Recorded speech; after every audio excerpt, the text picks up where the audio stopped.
muling maging dakila. Sa araw na ito, 69 na taon na ang nakalilipas.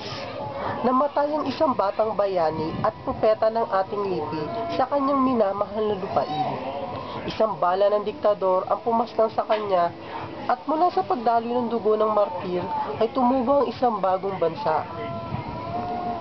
Ang bansang iyon ang naging unang makabagong republika sa Asya at Afrika. Ito ang ating bansa. Pinagmamalaki nating matatag ang ating bayan sa isang rehiyong matatag, kung saan balota at hindi bala ang humuhusga sa kapalaran ng mga partido. Kung kaya pinararangalan natin sa ating kasaysayan ang Kawit at Malolos bilang mga halimbawa ng pambansang kadakilaan.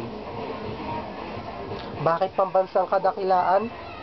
Sapagkat itinayo ng ating mga ninuno ang matibay na haligi ng unang republika sa Asya na taglay lamang ang tapang, talino at kabayanihan. Ngayon, ang hamon ay hindi na gaano mapapansin, ngunit ito'y mahalaga pa rin.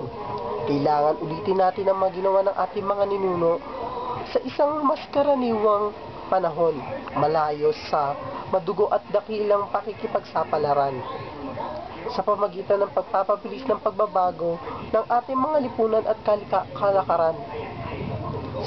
Sapagkat ngayon, tila nalimutan na ng mga Pilipino ang kanyang diwa, dangal at tapak. Maaari pang muling maging dakila ang bayang ito.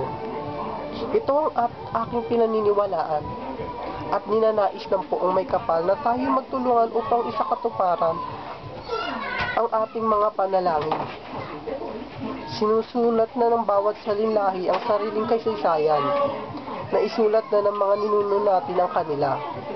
Tanga ng lakas ng loob at kahusayan, kailangang isulat na rin natin ang atin.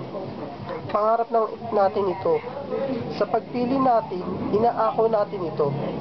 Sama-sama tayo na makamit ang pangarap at kadakilaan. Muling maging dakila.